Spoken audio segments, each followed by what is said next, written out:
Hey, everybody, welcome to the show. Really excited to have my buddy Kevin Lee here. He's joining us from the Sacramento area.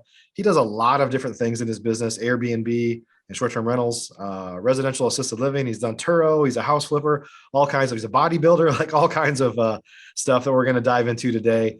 If you're looking to talk about lots of different ways to make money in real estate, this is the show for you.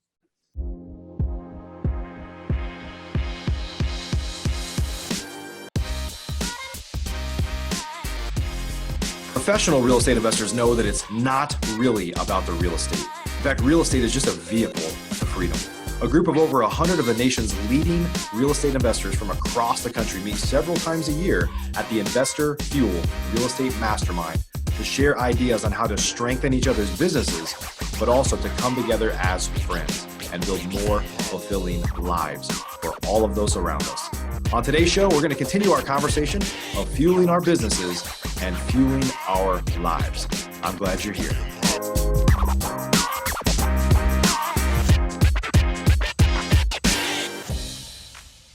Hey, Kevin, welcome to the show, buddy. Hey, Mike. Nice to meet you. Meet me. We've been friends for years. Hey, it's kind of funny. I've been chasing you for a long time. You've been in Investor Fuel for a long time, probably 3.5 years or so. Yeah.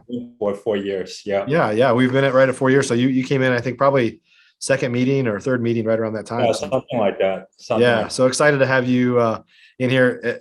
Folks don't know this, but I've been trying to get you on the show for a long time, and you kind of dodged it for a while, but you're finally here. So that's what I said when you first got on, is I finally bagged the big one today. I got you on, buddy. Hey, thank you. Thank you for inviting me. And I kind of just putting it off. I didn't know I have any value to add. I'm actually very embarrassed to be on No. on the show. So you have no reason. It's kind of funny that we have some amazing investors inside of Investor Fuel, or people that I even know elsewhere, and they sometimes think they're not worthy, but you've done amazing things. You have a bunch of different businesses that cash flow really well. And it's kind of funny how I was telling you, another friend of ours in the group, actually the last show we did with Armando, he felt the same way, and he's flipped 5,000 houses. Like, I don't actually think I know anybody else that's flipped that many houses. Right. And he thinks he's not worthy. But so I think sometimes the outside world sees what we do very differently, which I guess is kind of the reason for the podcast, to talk about the personalities that are in our group and learn along the way of, what success means for some people, and kind of learn a little bit more about what folks are doing. And so, well, tell us before we dive in here I want to go through the different businesses you have in the real estate space. Tell us a little bit about your background, how you, because I know just like most people, you didn't start in real estate, but you found your way here eventually. Yeah, for sure. So I was in the technology world for, I guess, from 2010 to 2017. Before that, I gave my life, my 20s, the 10 years in getting my PhD in computer science. So, but I've always have that passion for real estate. So, as a matter of fact, I was like buying rental properties, while I was doing my 9 to 5 in the tech world over in the Bay Area. But this bug just continued to grow, right? So I just decided to just take that jump, and I just told my boss, hey, it's time for me to leave. I really want to focus on real estate full time. So that's what 2017. So I started off wholesaling houses. It was in a virtual market, and then in my backyard, Sacramento, and then I started buying properties myself and then fix them, and then and stumble across short-term rental. That was 2-3 years ago.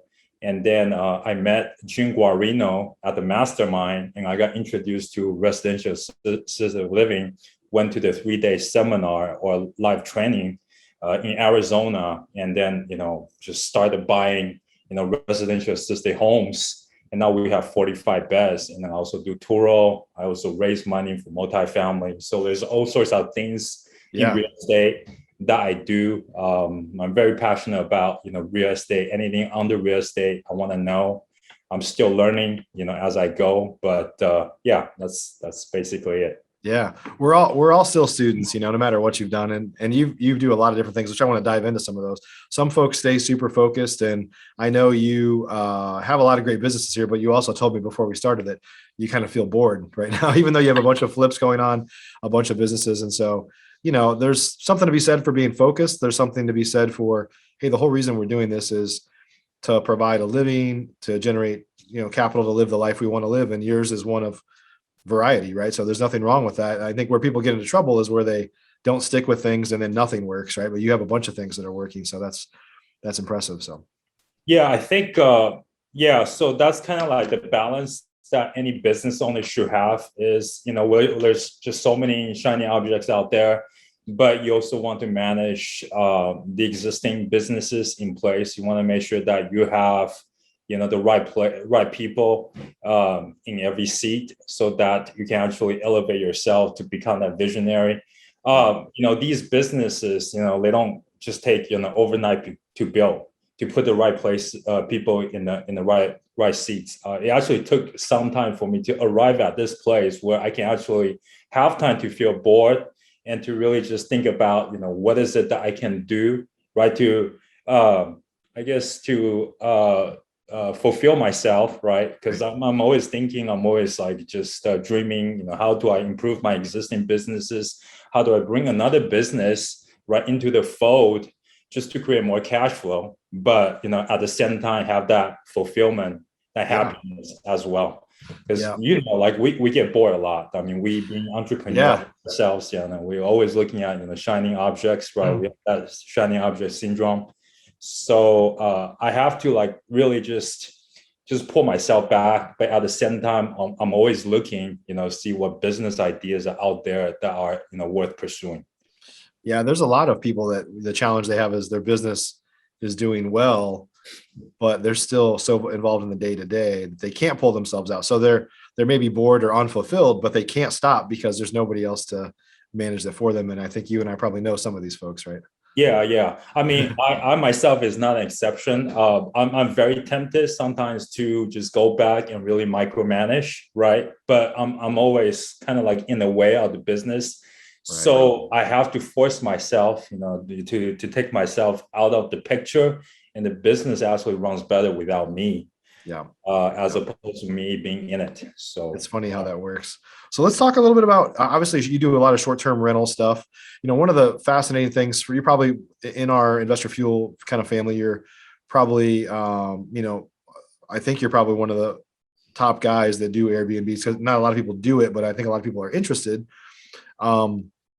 One of the things that's always been fascinating to me about your business is you're in Sacramento. You're not even in a vacation destination area, and yet you have properties that cash flow very well and do very well. So that was one of the first eye openings to me, maybe a couple of years ago, when you were talking about having properties close to a hospital or somewhere else where it's a replacement for a hotel instead of a vacation destination. But tell us a little bit about your Airbnb business and what you like about it and what you don't like about it. Yeah, so the first question that people ask me, Mike, is, who are these people that book with you? I didn't think that it was a viable business. I started off with just one. I was testing the market, and then we stumbled upon this gold mine, right? We have contractors coming through. We have people that are displaced by fire, natural disasters. We have people who are just coming through. Sacramento is the capital, so there's like tourists that come for attractions. In the summertime, there's American River, so people come for rafting. There's people that come for their kids' graduation or just a getaway, weekend getaway, anniversary. There's all sorts of activities or events that people plan, and they just want to have a getaway. As a matter of fact, last year during COVID, the first month when COVID hit, we got a lot of cancellations. But after that, I guess, one of the use cases is, hey, I can't have my family members to stay with me. Everybody was practicing social distancing. Why don't I just book a place for my loved ones? So when they're in town, we're not really, social gather, but at the same time, there's also a place for my loved one to stay. So that's kind of like it. I mean, it's always taking me by surprises, like all the use cases and the Yeah. reasons why people stay with us, and the different crowds. There's Aftershock. That's it takes place every October of the year. It's basically just a rock band kind of event. 20, 30,000 people that's just coming through town. So all the hotels were booked out, so they come to us, right?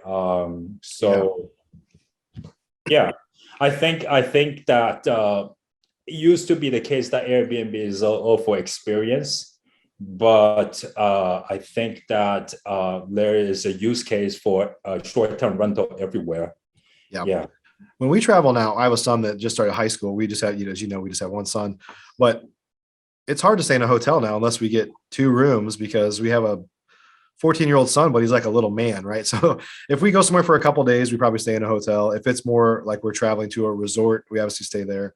But if we go visit somebody and we're staying for more than 5 days, I'm usually looking at Airbnbs and VRBOs just because it's more comfortable than a hotel in a lot of ways. Definitely.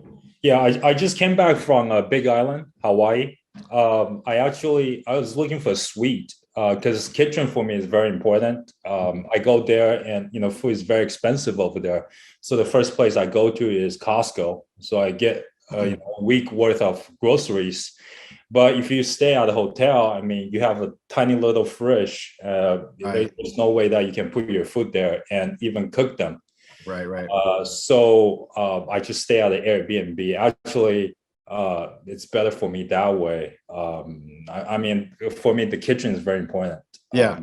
Yeah. Because not everybody knows, but you're also a bodybuilder, so you focus a lot on what you eat and food prep and things like that too. So right. that's awesome. Yeah. So in terms of the business model, I know your plan is to do even more Airbnbs. Like, I mean, how many do you have now, and what's your goal for? I know we just went through a goal planning exercise. What's your goal for like the year ahead? So right now we have 24 short-term rentals. I mean, we're expanding, but I guess we're just doing it very slowly. Yeah. Right now, I just want to refine the process. I think the past year we grow like probably too fast, and that guest experience has kind of degraded. We have some complaints from guests, and so I'm really just giving myself this coming quarter to really fix that, to address a few issues, and then also the back end. I want to really move the away from depending on so much on Airbnb and Verbal to a direct booking website so that people can book with us outside of these 2 platforms. Okay.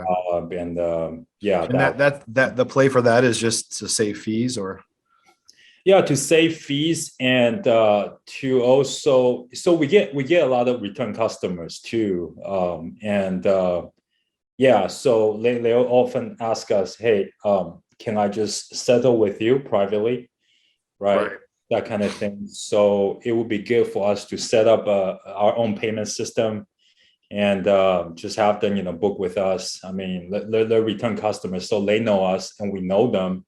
So why pay a third party for a relationship that's already established? Right. Yep. Okay. So let's talk about, and what's your plan for the year ahead? You're going to add some more? Yeah, definitely. Yeah, And you started you have at least one in Vegas, right? Your intention is to add some in. Yeah. Are they all in Sacramento other than the one that you have in Vegas? So we have 2 in Vegas, and Okay. then I think 23 of them in Sacramento, like the majority. Okay. There's one in the Bay Area. Okay. So I guess the intention there is to add slowly, not to like grow too fast. We don't really need to, but also looking for partners to come in and join us. Let's talk. Yeah, definitely. So I thought about getting that half of the 43 homes that the builders are building in Vegas division in Vegas. Yeah, so you're looking at a whole new development in Vegas to build up. Yeah, what's so good about that project is the HOA. I mean, we're the ones writing the HOA, so we can allow short-term rental, and it's actually approved by the city of Vegas. So Okay. that's definitely good. Yeah. Yeah. So let's talk a little bit about flipping houses. So I know you have quite a few projects going on right now. Like that's kind of where you started, was primarily being a fix and flipper, right? And you still do a fair bit of that. Talk about that part of your business a bit. Yeah. So probably 2-3 houses a month that we do. We just I have a contractor who's very good. He goes there and shops materials for me, and then we're constantly in close communication. I mean, it's a business that's kind of running by itself. I mean, I do poking every once a while. I mean, it pays the bills, it pays for marketing. It pays for acquisition of these short-term rentals. I mean, so every deal that comes across my desk, right? We kind of decide where to put it. Whether it's as a fix and flip, or as short-term rental. I mean, it all depends on the location of the property, right? So Do you differ your marketing? I mean, do you target areas that you want to buy short-term rentals, or do you just, yeah. if you catch one and it happens to fit, you'll plug it in, or are you targeting specific houses or neighborhoods that you want short-term rentals in? Yeah, so we do target. There's friendly neighborhoods that's just better for short-term rentals. Yeah, we do that. And I did tell the wholesalers, so people that bring bird dogs that would like to buy in these areas, and we actually can buy higher, right? Because we're buying for the long term. And there's also properties that we bid on the MLS. Those ones we don't really care where they are, but because our ultimate strategy is to flip them or to sell them. So Yeah. okay, yeah. So talk a little bit about residential assisted living. You mentioned Gene. We all know he just passed away here recently. It's pretty sad. Great guy. And you met him at Investor Fuel, and that inspired you to kind of go down that path. Yeah, so that was like 2-3 years ago. Gene gave that pitch, a 45-minute pitch, and that I was mesmerized by the cash flow over there. If you have like a 3-pack, three homes in a neighborhood, right? That gives you enough economy of scale, right? For you to have sustainable cash flow. I mean, just imagine, right? You buy like a out of state rental, that's what cash flows $200, right? Imagine if you need to if you want $20,000 passive income, that's a lot of rentals that you have to get, right? Right. We're talking about 100 rentals, and managing them is a big headache. Yeah. So I just kind of started liquidating my out of state, and then just going to the higher cash flow, higher return on investment properties. And residential assisted living business is just one of them. Yeah. So yeah. So usually we pay a family, they pay anywhere from $5,000 to $7,000, and each home can Per bed. That's kind of the rental. Yeah. Yeah, in California it's 6 beds. Anything that's above that kind of is special. So I have one that's 12 bed, licensed for 12. The other one is licensed for 15. They're rare. They're really rare, hard to find. Okay. So if you find one of those that's more than 6 beds, I think you're in good hands. Yeah. Yeah. Every state's a little different. I know in Texas, I think it is generally 18, but there are some counties that have had an override to make it small. Like I think Dallas County is actually 8 or 10, but I heard. I don't know why a city would do that, but obviously going from 6 to 10 to 12 or 15 allows with that kind of economy of scale, right? You can, you really need one manager for all that, whether it's 6 beds or 16 beds, right? And so, yeah. I mean, you can definitely get to that economy of scale faster. It's almost like buying a multi-family as opposed to just one single family. Exactly. Right. So it's easy to manage, everything, the cost actually just goes down. Right. As a result of scale. So for residential system, I know you typically count the number of beds. Like how many beds do you have that you manage for that business? So I have 45 beds in total, and I have one manager. She's very good at it. I learned so many from her as I go along. She has there's so much to learn. There's so many moving parts. Yeah. Actually, I spent a lot more time in that business than the other businesses. But it's definitely really rewarding to just hang out with the seniors, just to see the smile on their faces. It's a really gratifying experience. Yeah. Yeah.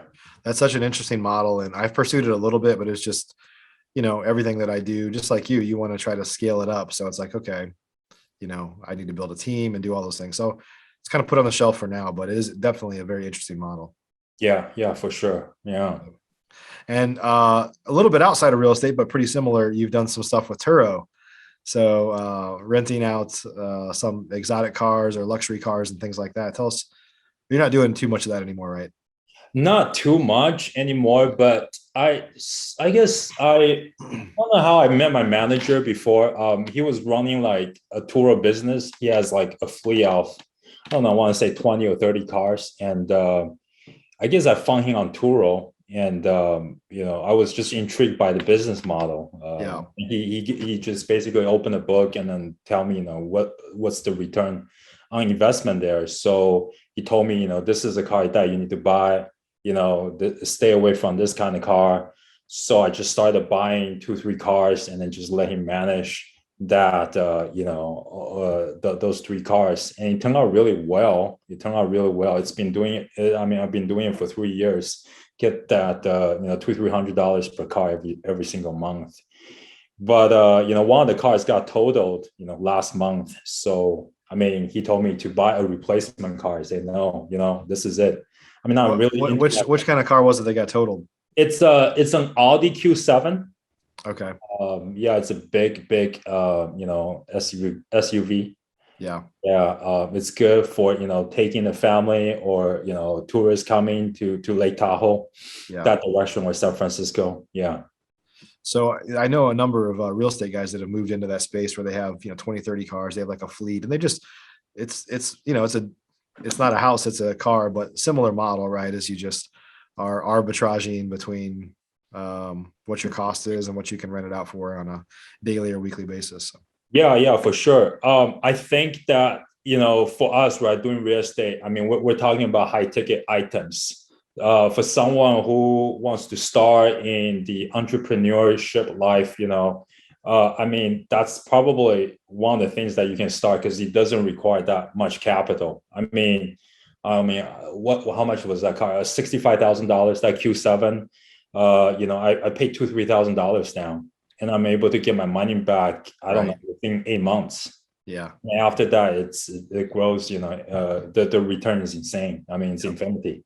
And I know some people have done it too, to basically to buy maybe an exotic car, a luxury car of some sort that they don't want for themselves, but they rent it out most of the time and they use it themselves every once in a while too, right? And believe it or not, those cars, when they were sold or resold, you actually make more money. There's a way of buying these cars at a discount the price, and then when you sell it, 6 months or one year down the road, you actually make money, selling the car in $20,000. So yeah, that's interesting. Yeah. So Kevin, you do a lot of interesting things. You've been in the group for a while now. Would you mind just kind of sharing your thoughts on Investor Fuel, having been a member for, I think, about 3.5 years? You've been there like clockwork. It's been great having you in the group. But would you mind just kind of sharing your thoughts on Investor Fuel? Yeah, sure. I think that this, being a entrepreneur, right, a solar business owner, is a very lonely journey. And I think that book by Napoleon Hill talks about the importance of a mastermind, right? And I really, really appreciate you, Mike, for organizing a mastermind like this, so you can gather all the a group of real estate investors, and wannabe business owners together, right? So we can talk shop. And I think it's really important to have that channel.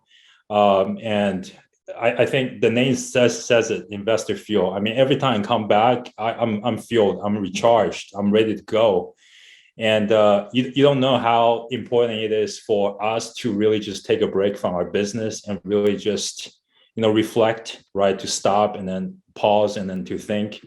All the activities that's thrown, in addition to the quarterly, gathering, I think it's really just creating an opportunity for us to really, sharpen each other, right? And then really propel us to go on. I mean, after all, this is a marathon. This is not a sprint.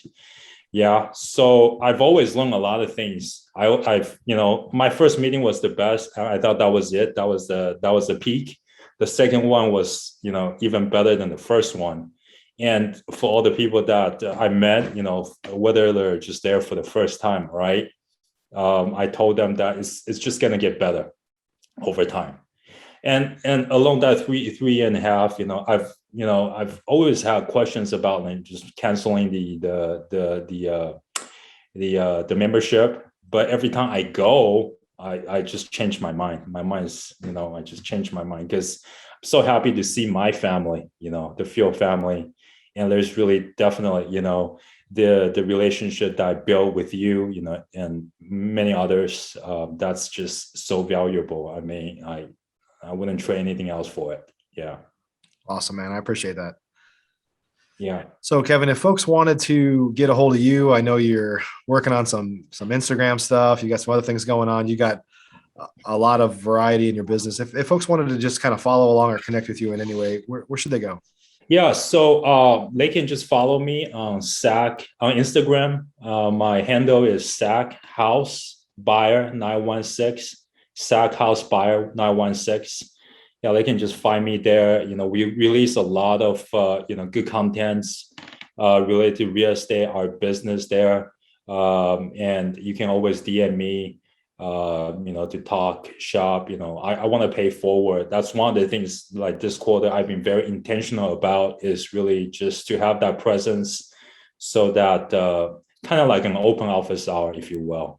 Just for people to reach out, and then I can just, give as much as I know, right? Like however much that I learn in real estate. And I mean, it's a challenge for me too. I mean, I'm always, looking for challenges. These questions will actually,